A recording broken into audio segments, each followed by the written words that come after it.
Good afternoon. Today's regular meeting of the Shasta County Elections Commission is now called to order.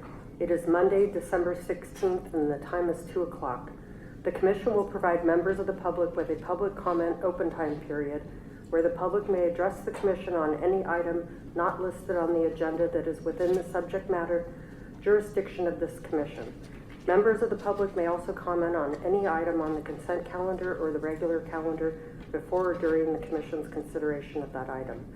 Commission action or discussion cannot be taken on non-agendized matters, but the Commission may briefly respond to statements and questions. We encourage everyone to fill out a speaker request form and submit it to the clerk of the board. Forms are located at the back of the board chambers in the little cubbies. The meeting will adjourn by 5 p.m. With that, we will begin with the invocation followed by the Pledge of Allegiance. Can you stand for the prayer, please? Lord, we just thank you so much that you are the God of all creation and that you are established in the courts of heaven. We just ask that you would bring your justice here to this room, and that we'd be able to understand the responsibility before us, and that we'd be able to link arms with those that are about creating solutions for our community. And so we just thank you so much, and we just welcome you here in Jesus' name. Amen. Amen. Join me in the pledge. I pledge allegiance to the flag of the United States of America and to the republic for which it stands, one nation, under God, indivisible, with liberty and justice for all.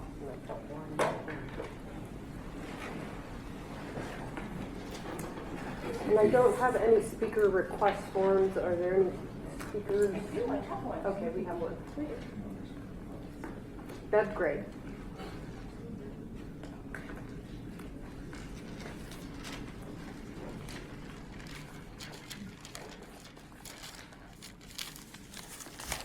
Usually I have time to finish writing what I have to say.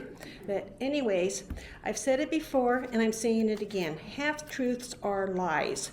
They are told to deceive we the people. Media does it all the time. I am specifically talking about what was written by county staff for the Shasta Spotlight on December 12th. Two very important words were left out that were repeated over and over again at our last Board of Supervisors meeting. Under duress. The article reads, this week the BOS officially declared the results of the November 5th, 2024 presidential election. Now from reading that, you would think, oh, it was a pretty good election. Must be secure. Okay, put the words under duress. Changes the meaning completely. And that's where we are being deceived. This is a county document that is being published, and they're spreading lies. This should not be tolerated. We should know who wrote it and who approved it. And if they are able to deceive us with this, what else are they deceiving us with? Just a couple of words makes a tremendous difference. Okay, I think I told you about 6 people that live at the 0 addresses throughout the county. Did anyone find those addresses? There's another one that I would like you to check out. Get me a picture of the residents and talk to the person that lives between McDonald's and Taco Shop. They are voting in every election, including this one. Okay, so I would like to invite you guys next year to canvass some of the over 100 illegal votes that we have found. Because once you see it, you cannot unsee it. Thank you. Thank you.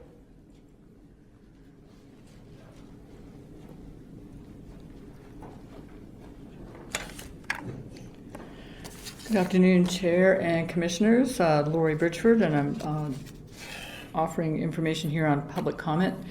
I'm not sure where Mike is. I don't see him. He's out of the country. Oh, nobody mentioned that apparently until now. He's out of the country. Okay, thanks. So a lot of what we've gone through this year has relied upon factual information, and that would include the media. I want to give a very gracious gratitude to Robert Exter for filming, because what he does is different than what the board can do, which is a fixated one. Not here. I know they don't videotape here necessarily. It's just audio, but I think that's a very important thing, because what we're getting information from other people that are calling themselves media, whether they're mainstream, legacy, matrix media, fake news, people that claim to be alternative media, which really are just hit piece media. We know who they are. And so I want to thank Robert Exter for his videos, because the videos don't lie, and they tell us exactly what people said accurately, and you can get different angles. And I think that's just an appropriate thing to say, that it helps your mission cause that the accurate information comes out, because Mr. Exter is there doing his work. I want to thank Laura Exter as well, Laura Hobbs, and all her work this past time frame. I know, did I just marry you off, Robert? And so her work with her attorney. And I just would like to thank the Corps commissioners this year. I know we went through several different people, and in October we had a few more people kind of coming in, and that can be a big disruption. And what I'd like to say, and use the word under duress, is it's extremely stressful to watch somebody who's on the commission with you and sees no reason why to be there. It'd be like if I worked for NASA and I wanted to find someone who wanted to verify, did we go to the moon? Did we cross the Van Allen belt? Was there problems, issues, concerns, fraud, corruption? Was it a fakery? I don't want someone that says the moon doesn't exist. It's kind of like what's going on here with this election corruption, fraud, and everything we're trying to find out. If you, Mr. Garbett, think this is a joke and really kind of pointless, I would like to, I don't know if it can be a motion, but can you not, and people like you, not serve on a commission like this? It serves no purpose. All you do is just try to smear, from what I'm watching as well as other people, and I don't find it useful, helpful, or anything. So basically that's on that. And then Nevada County, we need to find out more on that. The statement of votes we never got, ever. Who would vote on a contract if you can't read the contract? How did this get declared, let alone certified by Mr. Toller? Lots of questions. Thank you. Thank you.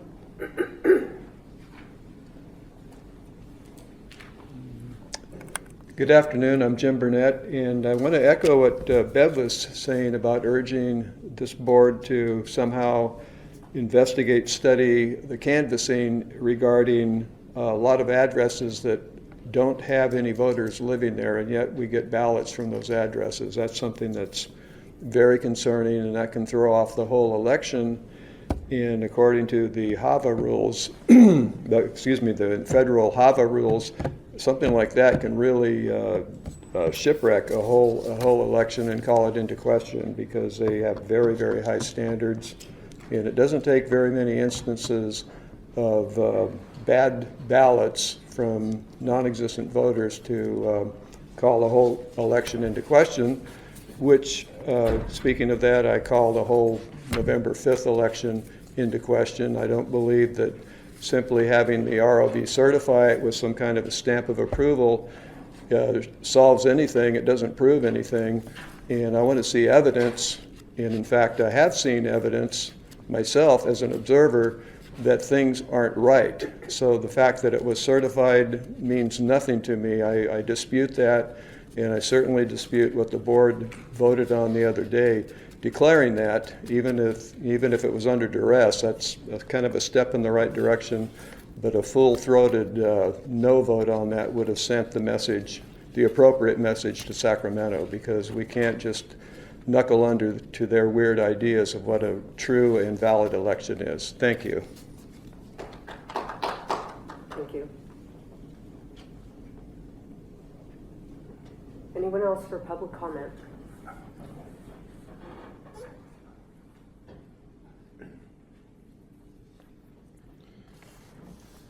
My name is Thomas. I went down and watched the election process a couple times. I spent some time there, and I personally didn't see one legit thing about it. We had people in here complaining, talking.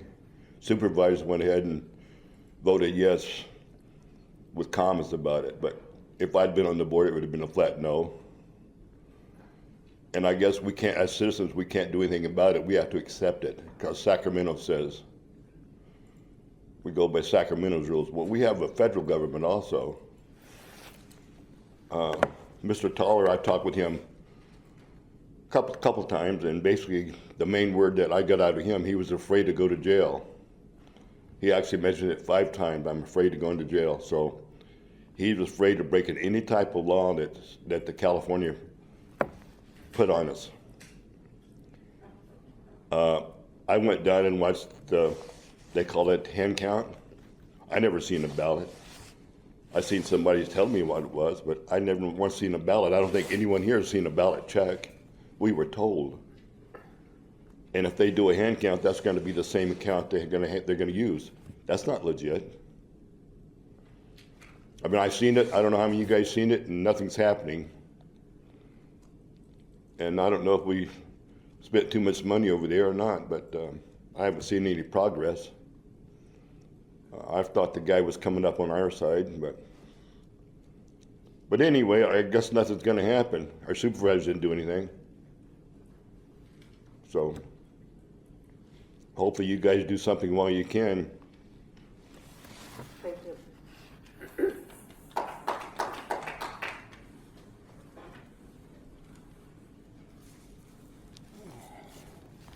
Hello, my name is Ron, and anyhow, I don't see how they can possibly certify that election when all that ink spots and the different things were on those ballots, and it confuses the machine.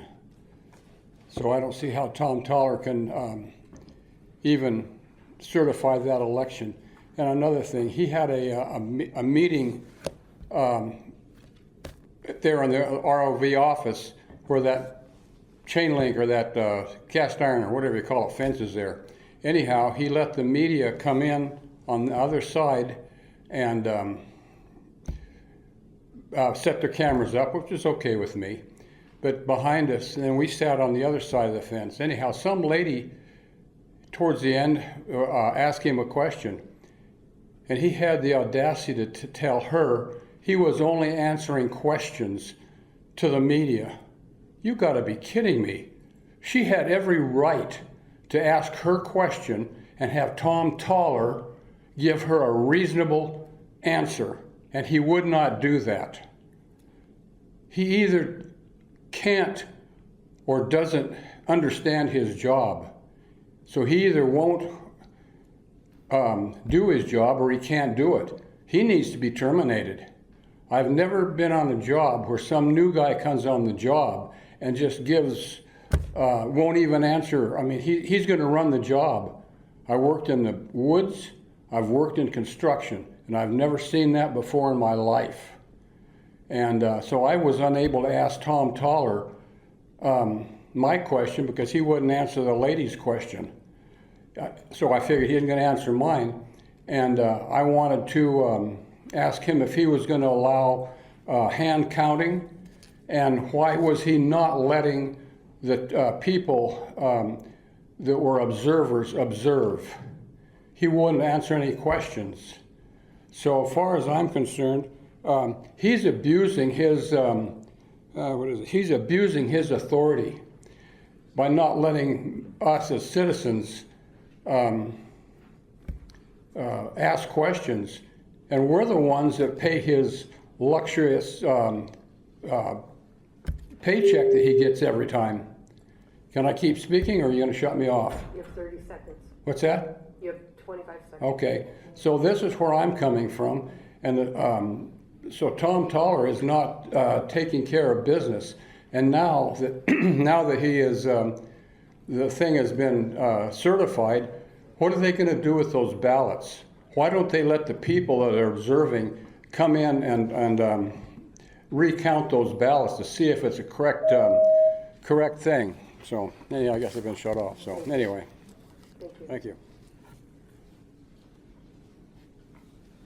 Anyone else?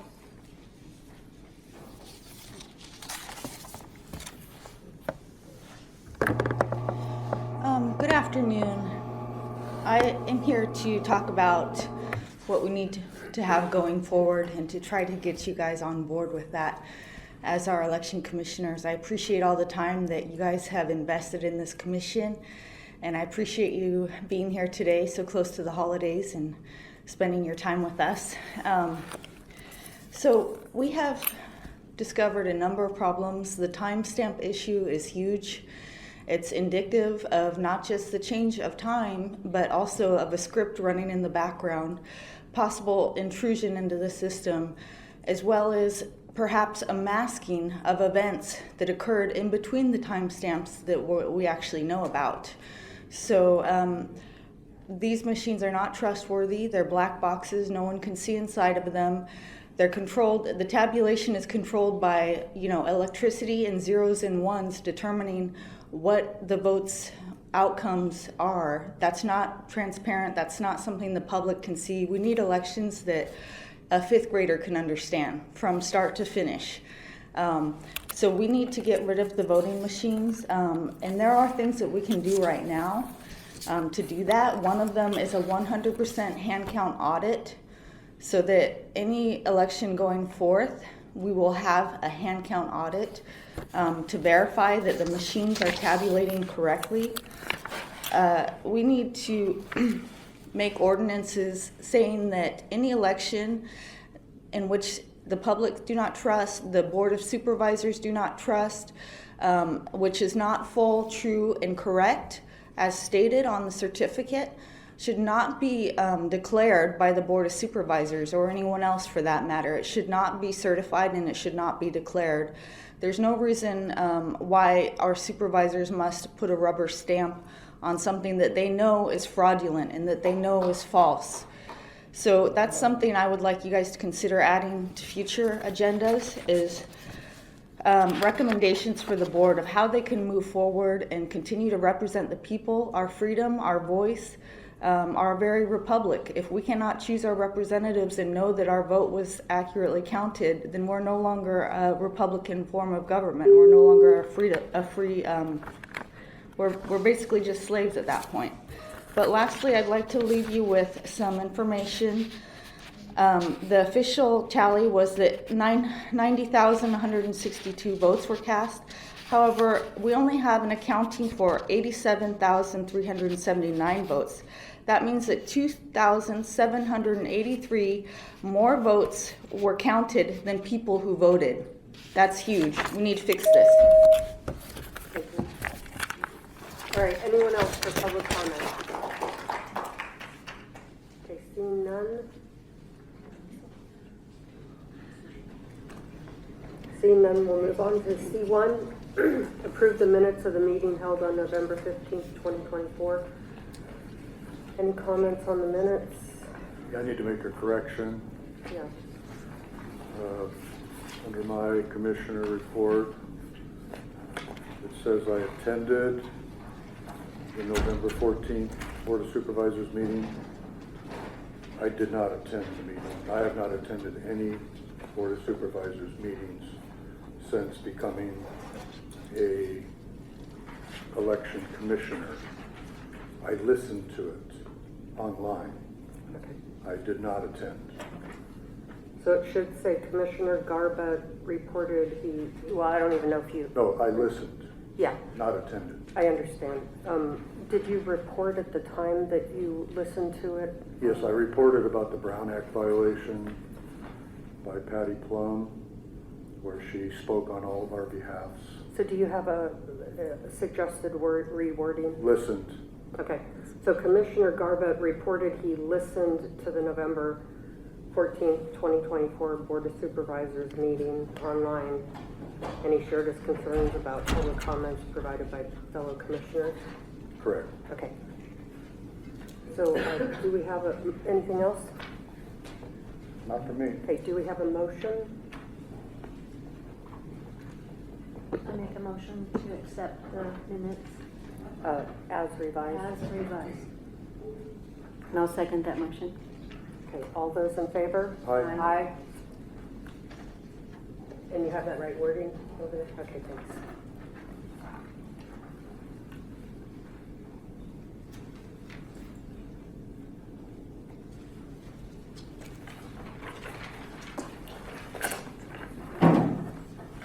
Okay, R1, schedule a regular meeting of the Shasta County Elections Commission for January 27th, 2025. So I spoke at length with Stuart about the calendar for next year, and some of the issues were that we didn't know when the Board of Supervisors were meeting yet and in the new year, and we're going to lose some commissioners, and we'll have to have new commissioners appointed if that's the case that's going to happen. And so everything was sort of up in the air. Do you know right now when the Board of Supervisors meetings are going to be in January? You don't know yet, okay. I'd make a motion to table this. Well, no, so anyway, I'm still talking because, so the other thing is at the first Board of Supervisors meeting, the new supervisors will be appointed. And then after that, they can appoint people to the commission because we're going to lose Commissioner Garbutt, Commissioner Michalak, and Commissioner Plum. So after the new board members are seated, they can appoint people, and then that has to be on the next Board of Supervisors agenda. So there has to be 2 Board of Supervisors meetings before we can have our first meeting in the new year. So with that, that's why it was pushed to the 27th, including there's a holiday on Monday the 20th.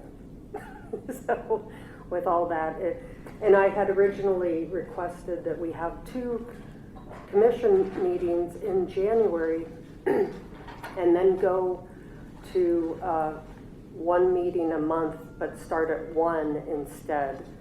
So it would give the commissioners time to work on the ad hoc committees, work on the recommendations that we have set out for us, but have more time at 1 meeting a month. So what has come of that issue? I mean, I know we're not going to set the schedule for the whole year right now, but what do you have to say about that?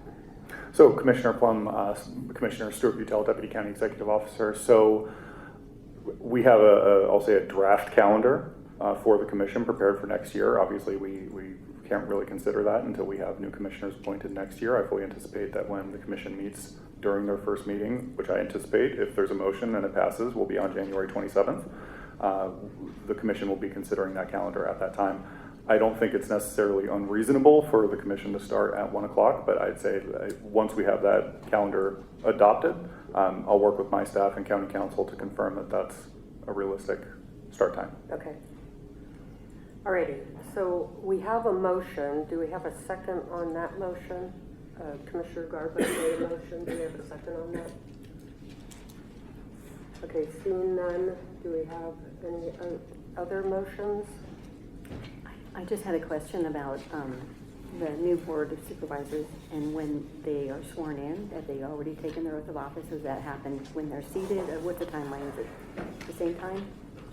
Not necessarily. So, and I'll pick on 2 of our supervisor-elects have already been sworn in, but there's a difference for when they're sworn in versus when they're seated. They can be sworn in and still be supervisor-elects. And from my understanding of the way that the government code reads, and I'll defer to council on that if I'm incorrect, but they can't take the seat of another supervisor while that other supervisor is still seated.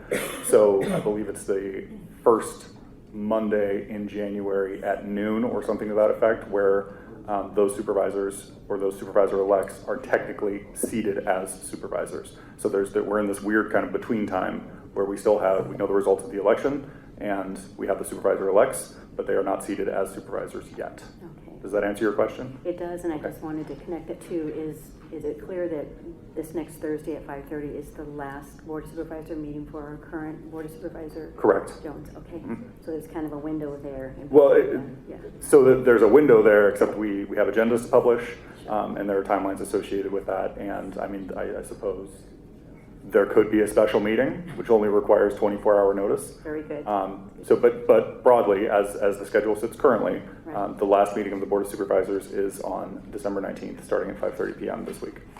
Thank you for your clarification. With that, I can second the motion of Commissioner. Okay, and before we take a vote, I do have 2 public comment cards, one for Bev Gray. Oh, okay, she's foregoing that. And then Laura Hobbs.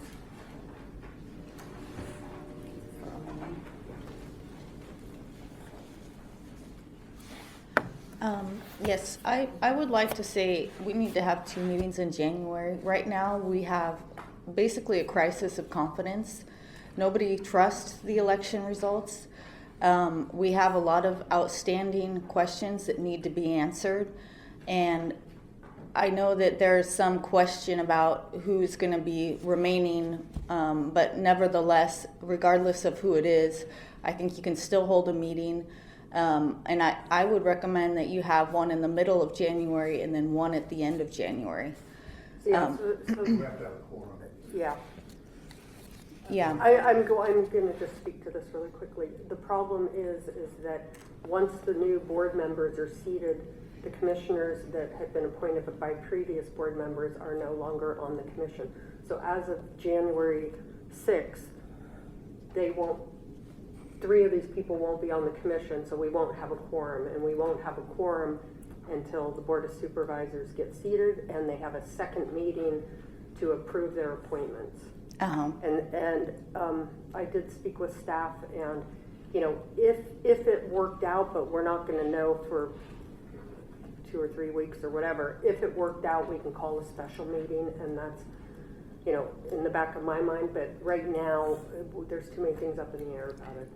Well, I think by the end of January, there's plenty of time to get those things ironed out and to figure out the new appointments and whatnot. And it would put pressure on the board that, hey, your first responsibility as a new supervisor is to appoint someone to Election Commission. We have a meeting. This is our deadline. We need somebody by that date so that the meeting doesn't get canceled. I think it's important to have it on the books. I want you to keep it on the books. Consider having another one in addition to that, just for that very same reason. Because we're at a critical point here in Shasta County. We have no confidence whatsoever in what just happened. And I feel that as time goes on, we actually lose momentum behind actually being able to fix things. Right now, people want to see change. They want to see things done differently. They want to see investigations take place as far as what happened with the overspray, what happened with the time changes, etc. And if you push it out too far, then people are going to lose confidence and lose faith in this commission. Thank you.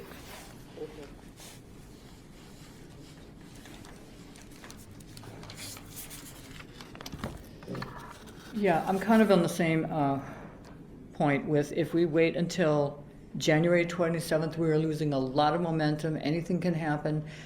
I do recall times that there were 3 commissioners and it was functional, so I'm not sure. I understand the quorum issue. We're losing 3.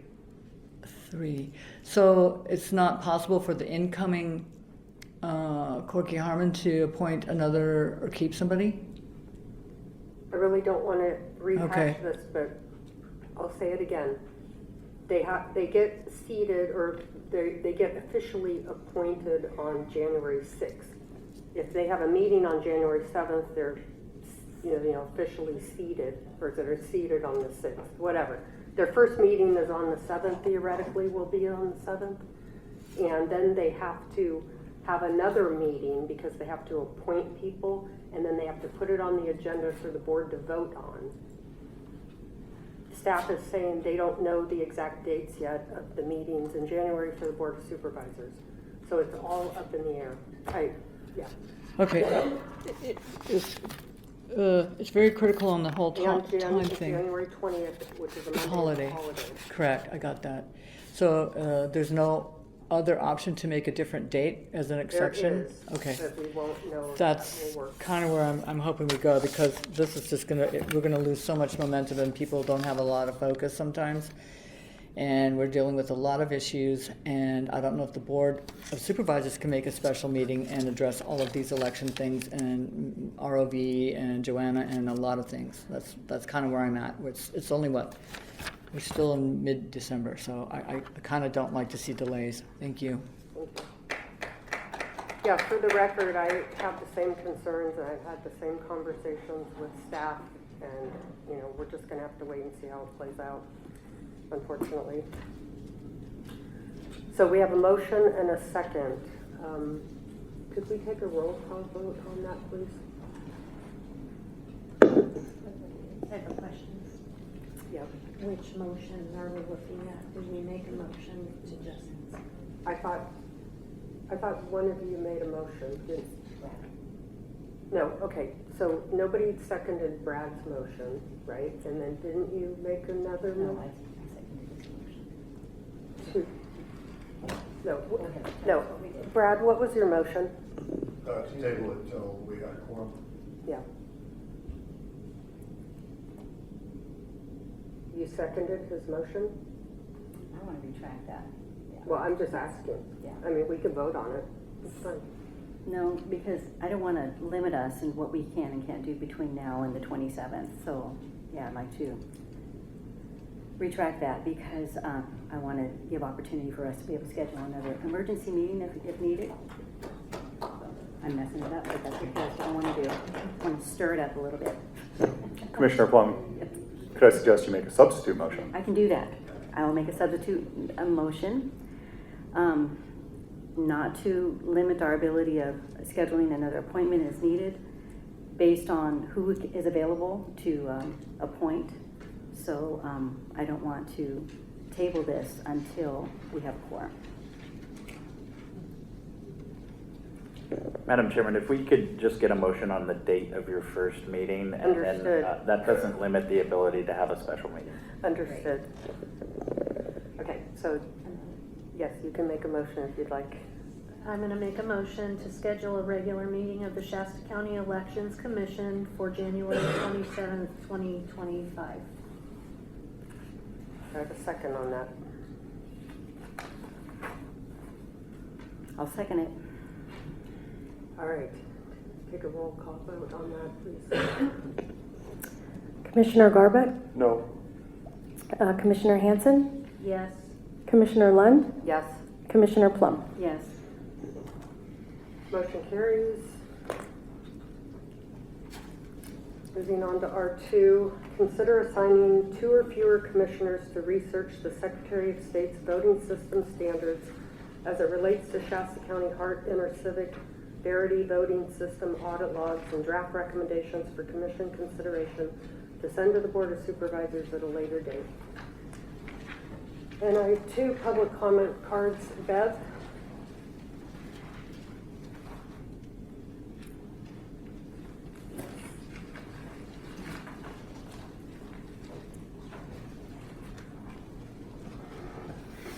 Yes, we need to have access to the audit logs, and we need to know why they are resisting giving them to us.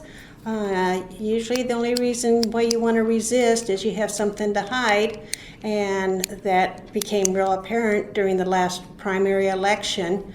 And so I say we need to do whatever we can do to get the copies of the audit logs for this election and any elections in the future. Thank you. Thank you. Laura Hobbs?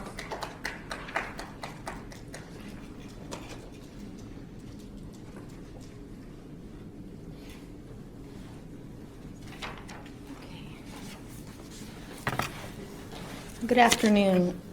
Just to refresh people, the audit logs from the primary election showed us over 20 different user-initiated time changes. First, Thomas Toller said, although, let me go back a little bit. These occurred oftentimes in the middle of the night, changes forward by minutes, hours, and then sometimes even by 12 hours and by days. Thomas Toller said, oh yeah, that was my employees working in the middle of the night. They changed the time. Come to find out, we look at video footage, nobody there in the middle of the night on the days specified. And then he says, well, I misspoke. Actually, that was my employee, and they were sitting there. If it said it was 10 p.m., it was really 10 a.m. If it said it was 2 a.m. on the machine, it was really 2 p.m. And they were sitting there, and they were making those changes on the machine. Come to find out, these changes were actually done in 60-second increments.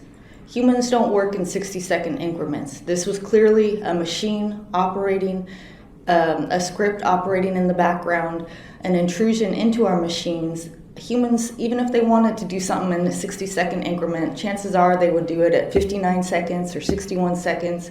They're not that precise. So we have a huge problem. One of the things with the Secretary of State's voting system guidelines says that, okay, I'll read this from the guidelines directly. 2.1.5.1 Operational Requirements. The precision of timekeeping mechanisms shall be able to distinguish and properly order all audit records. So what we have when these time changes occur is that the audit record creates a new row based on the timestamp.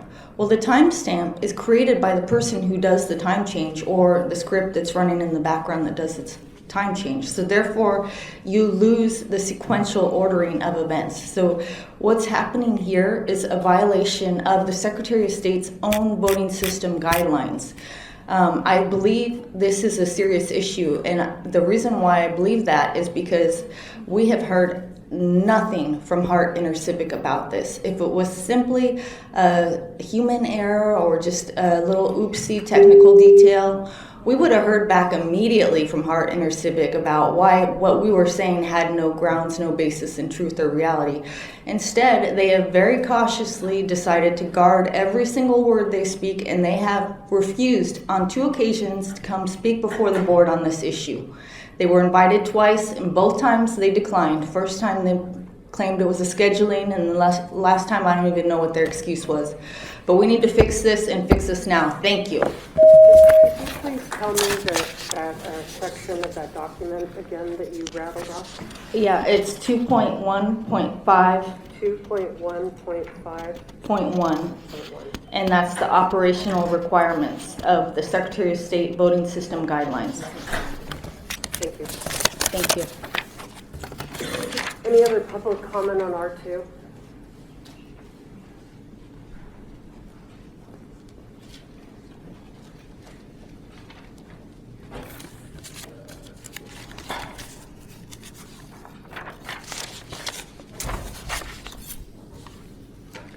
I support this subcommittee, this ad hoc committee to look into this because as Laura was stating, the California voting system standards requirement are very stringent and exacting. They're meant to provide security, access controls that limit or detect access to critical system components to guard against loss of system integrity, availability, confidentiality, and accountability. Those are all the things that we want. And for once, I will cite the state of California because they're doing something good. In other words, they're specifying standards that anybody that owns a computer, especially anybody that owns a computer and owns a business at the same time, would care about. I don't know any business owner that would tolerate having a system that has these bogus time changes in the middle of the night. The first thing you would do is call in the IT guy and say, hey, what's going on here? Is my system vulnerable? Well, of course it's vulnerable if you can't explain why the time clock keeps changing. You can't run a business that way, so why would we trust an election run that way? It's just crazy. It's insane to operate blindly by saying, well, you know, it's maybe clock creep or maybe it's this or that. We haven't heard any credible explanations why this is happening, and we do need to find out why. The California standards also specify that every vote should be precisely recorded as indicated by the voter and produce an accurate report of all votes cast. Well, we don't have that. And it sounds like they're not willing to even produce that later on. But right now, we still don't have any verification. We don't have any evidence that it was done correctly. And we have a lot of observational evidence that we saw that it probably wasn't done correctly. And yet we're supposed to swallow the stamp of approval by the ROV saying, hey, this election is certified. You would have to have the faith of a religious fanatic to trust just the say-so of one individual. That's too much faith. I'm a I'm a spiritual man, I'm a Christian, I have faith, I understand what it's all about. You can take faith so far, and then it's and then you have to have some evidence. Well, we don't even have a modicum of evidence, and yet we're intended to trust these results on faith. And so, like I say, I will go with the California standards as far as they say the computers need to be run, and they need to be monitored, and they need to be accurate, and we don't have evidence that that is happening. Thank you. Thank you.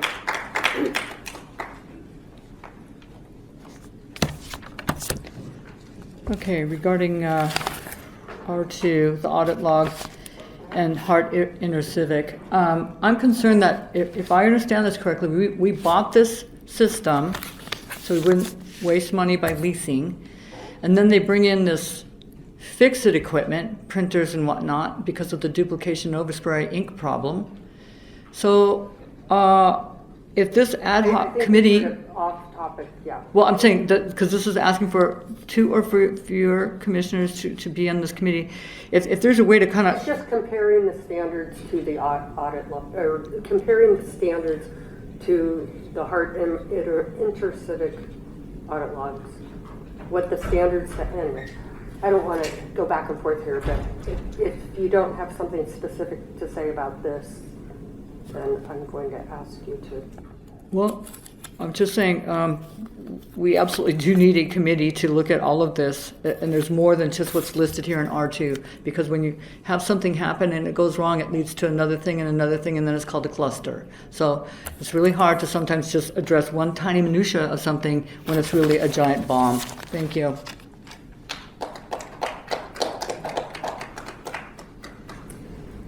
All right, seeing no more public commenters, I'll bring it back to the commission.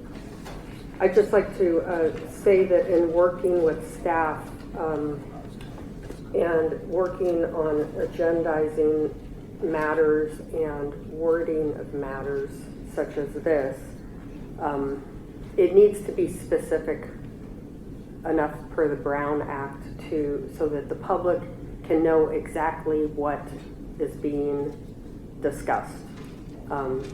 So although there might be many issues related to this area, that's why it's specifically honed in on one item. Any comment? Mr. Garbutt? Yeah. We have 18 ad hoc committees so far, and I've been here for a number of months, and I've not heard anybody report back. So it seems to me that these ad hoc committees are just a way to kick the can down the road and accomplish nothing. So if there's some issue, we may as well just put it on the agenda as a discussion item and discuss it now, because we're not getting any ad hoc committee reports. Even when we had one ad hoc committee report, it was described as being a preliminary report. It was not a final report. There was no recommendation that came out of it. So I think you got 18 ad hoc committees already. That's just a way to get nothing done. So this will make number 19. And if you do the next agenda item, that'll be number 20. And some of these ad hoc committees have been in existence for more than a year. Well, in the commission's defense, as a commissioner, you haven't volunteered to be on one ad hoc committee or do any work for this commission. So the burden has been placed on the 3 people here. So that's the way it is. It takes time, it takes research, and it's a lot of work. Well, I think the taxpayer. So the taxpayer. as a commissioner, don't complain about it. Don't interrupt if you're not going to volunteer to help. The taxpayers deserve better. Yeah, they do. They deserve better. a better commissioner than you. That's right. Yes. All right. So, anybody else? Would you like to say anything else, Mr. Garbutt? I don't think we should have any more ad hoc committees until the other ad hoc committees report. All righty. Well, I disagree. I believe we've done a lot of work, and whether it's public or private, we try to bring everything out as much as we can, but we are gathering a lot of information, and this in particular, I see a huge value in this. Is when I saw it was needed to be assessed, I printed it out. It's 242 pages, and I was excited to see specific standards, guidelines given to us, a grid that we can actually look at, that the Secretary of State has provided to us, and targets that we can possibly hit, because it's been very confusing to figure out, first of all, what's going on with the election system, the process, who can we trust, the people we want to trust, the system we cannot. And now I see that we do have guidelines here. So I see the huge value in this, and I would definitely recommend an ad hoc committee, and I'd like to be on it if that's available. I thought you were going to be off the commission after this meeting. Not until the 6th. Oh, You can do a lot between now and then. Yeah, thank you. I'd like to be on this as well. I printed out both documents. It is extensive, but it is well worth our time to try to figure out what is going on and to compare these two. Okay. I put this on the agenda because I would like to be on this committee too. I think we had this conversation last time, and I'll concede to the two of you. That's right. Are you sure? We're all very excited about this ad hoc committee. Okay, do I have any motions? Do I have any motions?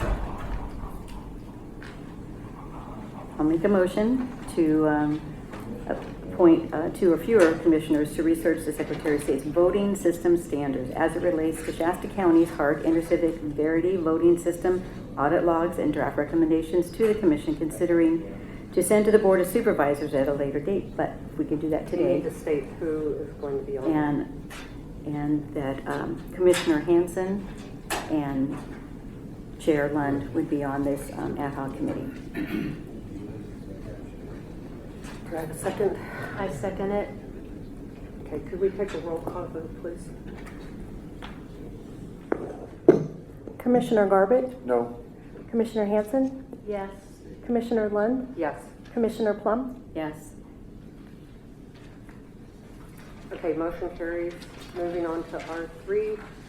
Consider assigning two or fewer commissioners to research infrastructure needs associated with the election department to ensure successful and meaningful observation during future elections, and draft recommendations for commission consideration to send to the Board of Supervisors at a later date. So I had spoken with Commissioner Mitchell about the two of us working together on this, and he was interested in doing that, and so unfortunately he's not here today. And unfortunately he is also, will not be a commissioner unless he's reappointed by somebody else, as of the 5th or the 6th of January. So if I were to reach out to him and the two of us were to work on this, do we need to have, as long as it's just the two of us, do we have to have created the ad hoc committee? I mean, we could create it now with the two of us on it, but I don't really want to do that since he's not here. I mean, it would be like me talking to any other commissioner one-on-one about any topic. Correct. So, and it raises the question as to whether or not a committee can be formed with one commissioner, which I would say the answer is no.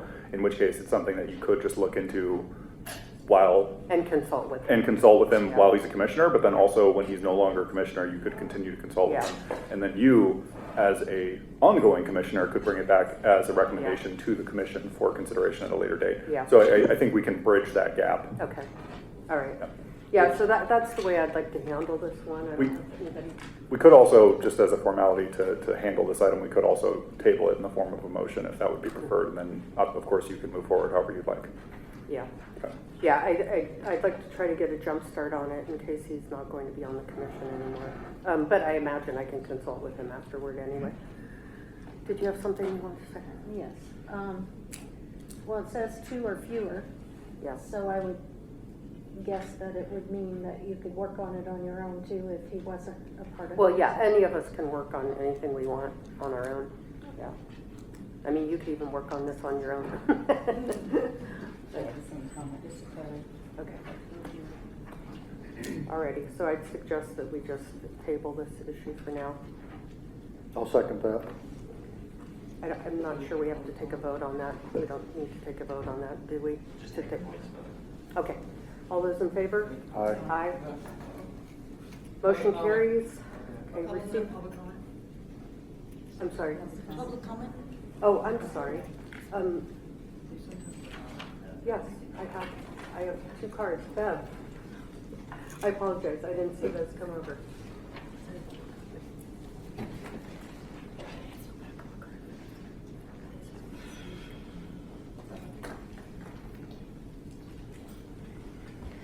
We definitely need to get a better way that we can observe, because there is no observing. It's watching people move. It's paper, seeing paper, but you can't read it. So whatever it's going to take, we need to see it, because there is so many things that are wrong with our system. I mean, what I would like to see is for the elections, we have like a... Ms. Gray, I apologize for interrupting. If we could stick to this specific topic as it relates to the formation of this ad hoc committee. Oh, okay. Thank you, ma'am. Okay, Thank you. thanks. Sorry, I was distracted. Okay, Laura Hobbs.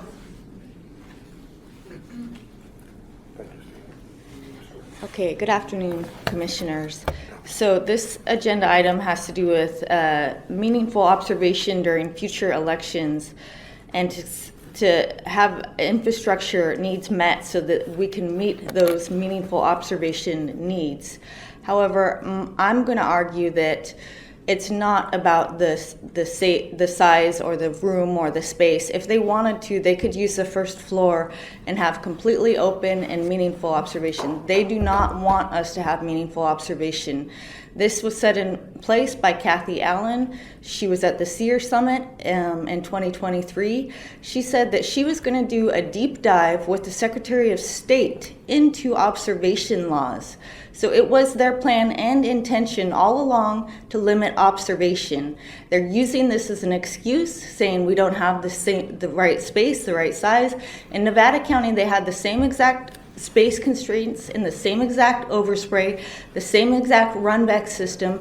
However, they allowed individuals into that duplication room to look over the shoulders of every single duplicator. They could have done that here. They chose not to. So it's not about space. They do not need more infrastructure. We need to change things around so that the elections occur at the precincts. We don't want a centralized voting center. We need elections to occur at the precincts. In that case, you don't need more space. You might need to add an additional precinct or 2. However, the existing precincts are more than sufficient for elections to take place there. Thank you.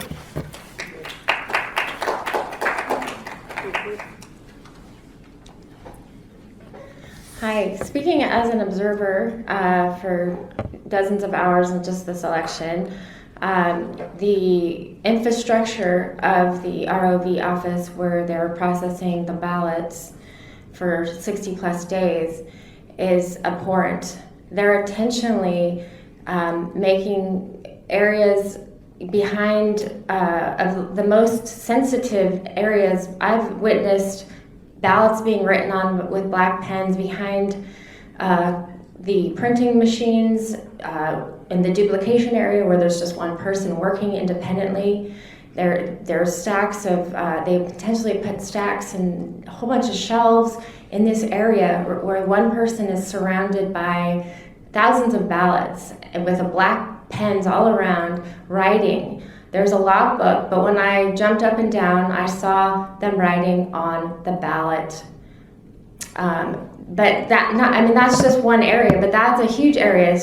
How many days were they in there with all those ballots and those black pens hidden from view? Because we have, the way that was structured, we have the rope, so it's impossible to see, impossible.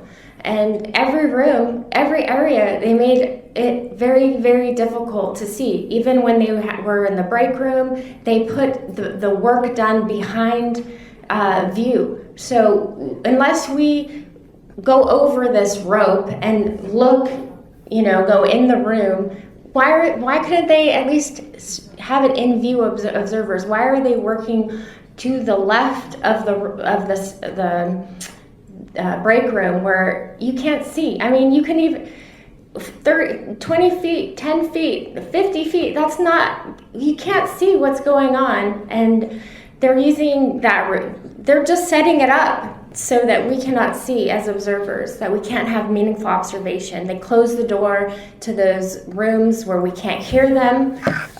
During the audit, one of the tables where all their backs were facing us and they were whispering, and I had to ask two different supervisors, please ask them to be louder so I can write down this data for my observation. And several times I told Tom about these suspicious activity, and it's so complicated that he didn't even know the process to give me an answer back. He would have to go to the staff and say, why did you do this? It's just blatantly non-transparent. Casey, I apologize. If we could stick to infrastructure needs as they relate to meaningful observation moving forward. Please Okay. stick to this agenda item. Thank you, ma'am. Okay. But anyway, it's abhorrent. It's unacceptable. Thank you.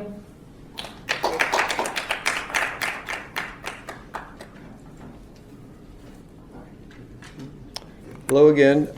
Yeah, by all means, research this, because I think most of us that have observed there are in agreement that the building itself, while it'd be nice to have a brand new building somewhere, we don't have the money and nobody's even pushing for that. What we're pushing for is reconfiguring the existing structure to accommodate not only the efficient workflow, but also, important for us, observation, meaningful observation.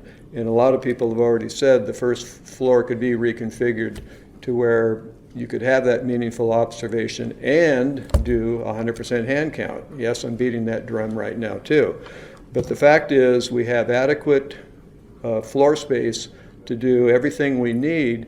But as Laura mentioned, the will of the ROV and the will of the spirit of the age is to limit observation.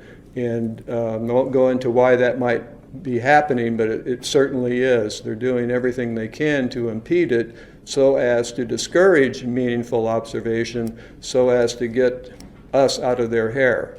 And that's a bad indictment on the management over at the elections office.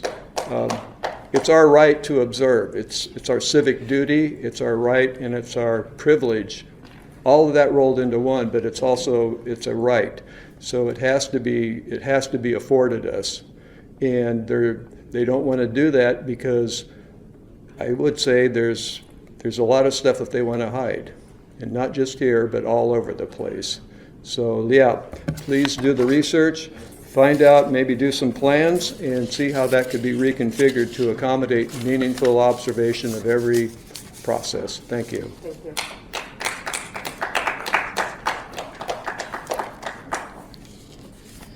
Thank you for taking comment, even though you've put this on, tabling it. At the last Board of Supervisor meeting, Commissioner Garbett, if you were watching it, did you realize that Laura Hobbs put in this desk box the 65 or 66 affidavits of observation problems? Yeah, we're going to get off topic again. Well, we're talking about observations and infrastructure. We're talking about forming an ad hoc committee to research infrastructure needs associated with observation. Once again, it's just... I know, it's all of it. But he's going to tell you to stop. See, so I'll just tell you. And this is what I'm going to say respectfully. This is why we don't get very far. When we get to limit our comments that can expand a thought greater than, from here to an inch, we have a lot to cover sometimes, and we do try to connect the dots many times, but then when you get truncated and shortened and whack-a-mole, this is why our meetings really don't get much progress, because we don't have full say, like what's happening right now. During open public comment time, you can bring any items. I know, for a whopping 3 minutes when there's like 90 minutes worth of... I get that, but this one's on infrastructure and... Okay, so infrastructure, then I'll agree. It's not necessarily everything the building. We need to work smarter, and we need to be treated as we the people. We're a part of the election process. Just because we're not paid as a county worker. See what I'm saying? So we need to be treated and respected a whole lot better than what I observed as an observer this last time. So I know we're a charter county, I don't know, but they've suspended and terminated their ROVs. Just want to say. Thank you.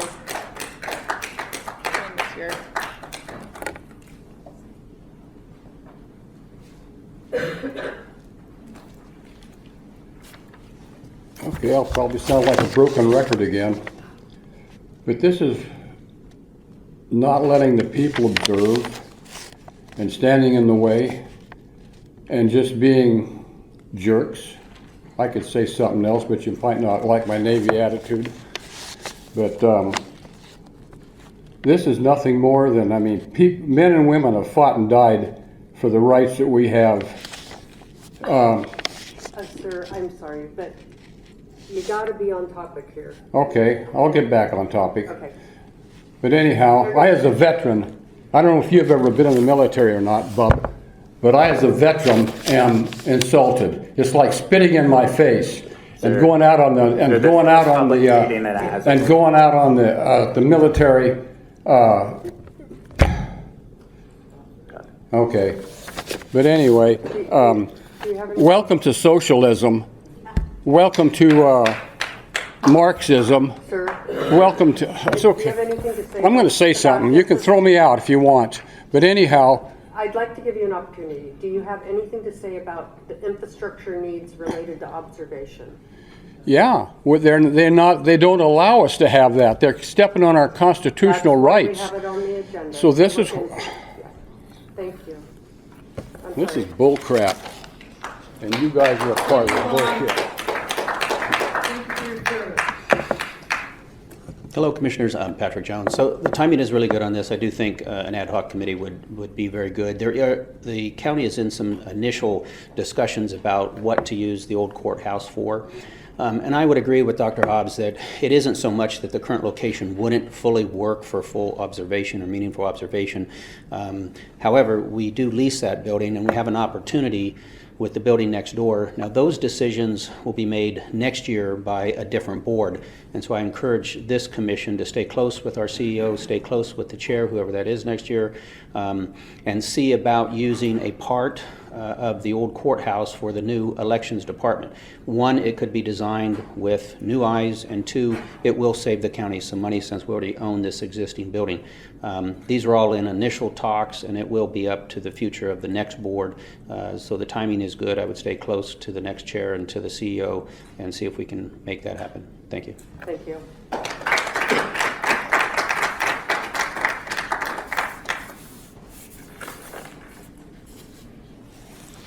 I think you guys could utilize some of the observers there, get their ideas rather than all come from one side. Because there's some of us are on the other side. We've seen it, so we know what's going to work. It's not going to happen next year, and all of a sudden we're showing up the same deal. So I'll get some of these people that some of us weren't allowed to go. They wrote letters and all that crap because we didn't want Mr. Brad's vote to count. I'm for Mr. Brad's vote to count. I want transparency. And precinct voting, counting, I think where I was at there is 500. How long would it take 500 votes each precinct? I'm not for a centralized voting and everything gets involved, bringing in machines, but you could do a really simple hand count at precincts. And there's a lot of volunteers. There's a lot of volunteers, people out here who are qualified. So we're going to get off topic again here. Okay, I'm sorry. Infrastructure needs as it relates to observation.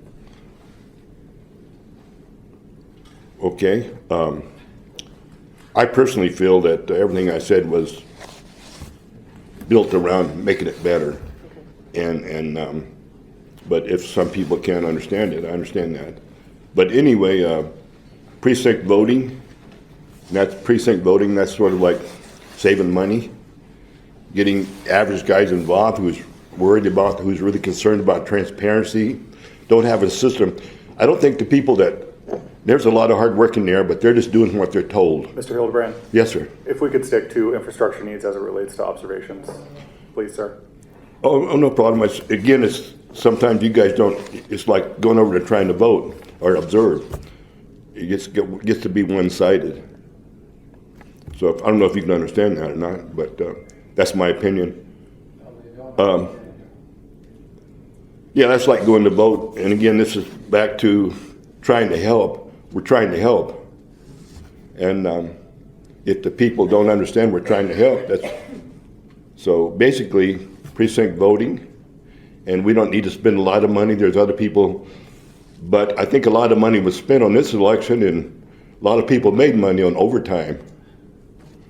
I know time was, again, the precinct.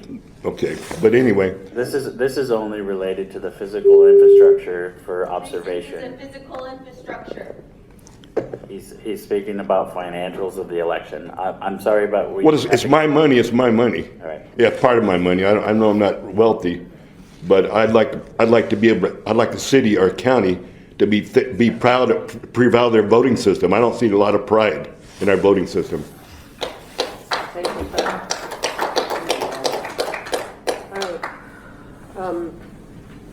So we're going to table this. We've already taken a vote on it. So, moving on to R4, received commissioner and ad hoc committee reports. Commissioner Plum, do you have anything to share? Mr. Garba, do you have anything to share? Oh, thank you. Being my last meeting, I would just say that I don't believe this commission should continue. It should be abolished completely. They've accomplished absolutely nothing. They've wasted tens of thousands of taxpayer dollars. There's been no recommendation that has ever seen the light of day at a Board of Supervisors meeting other than for discussion. There's been nothing there put for a vote other than to change the name of the commission from an advisory committee to a commission. So here we are, probably 50 grand into this commission, and there's been nothing. I share the frustration of your group over there that nothing has been done.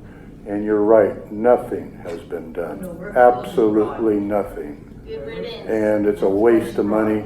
And I'm going to recommend to the supervisors that are coming in to abolish this commission. It's ridiculous. It's a joke. I'm done. Oh, thank you for your service. Bye! Happy New Year, everyone.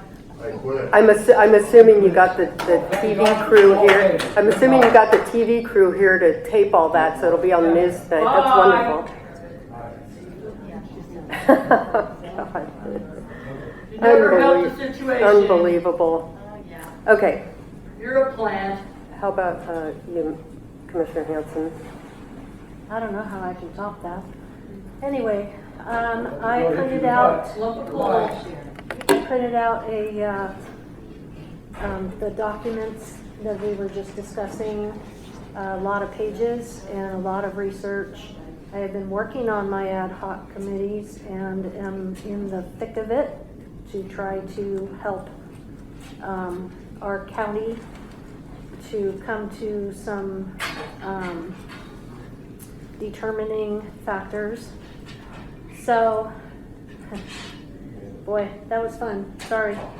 I would think that this is what Shasta County voters want, is that their vote matters and is correctly and accurately counted. And so that's why we're here.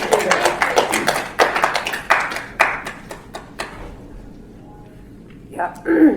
Are you done? Yes.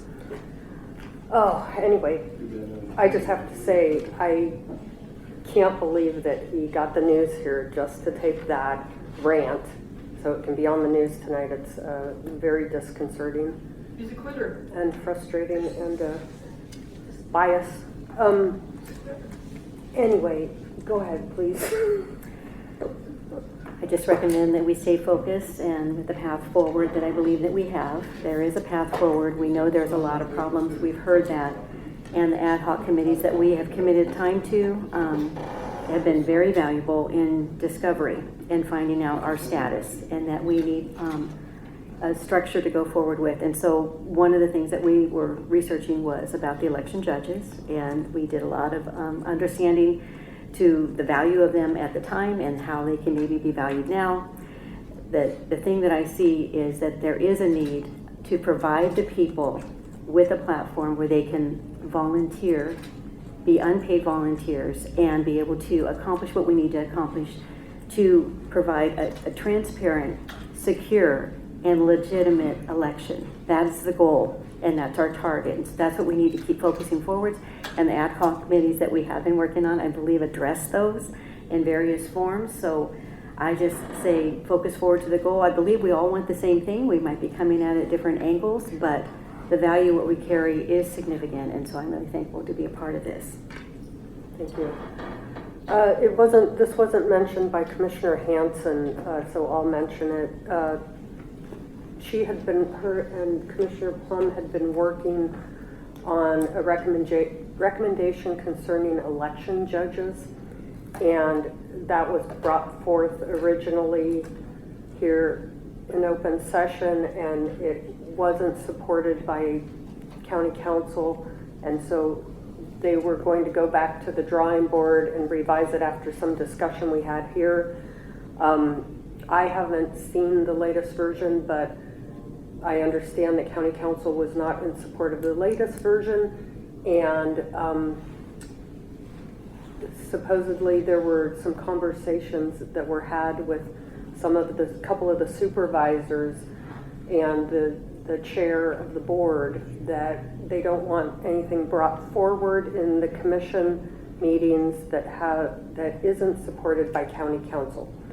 So it was to be on this agenda, but it was taken off because it's not legal.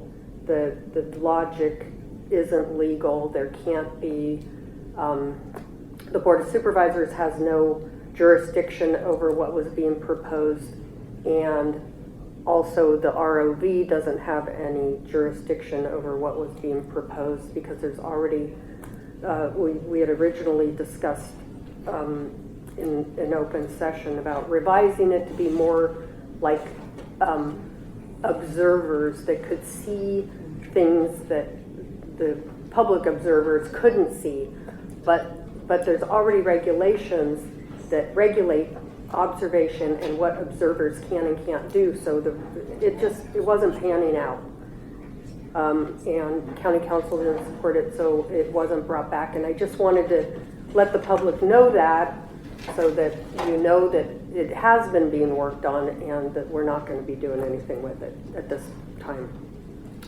And that's all I have to report. And so with that, we're adjourned.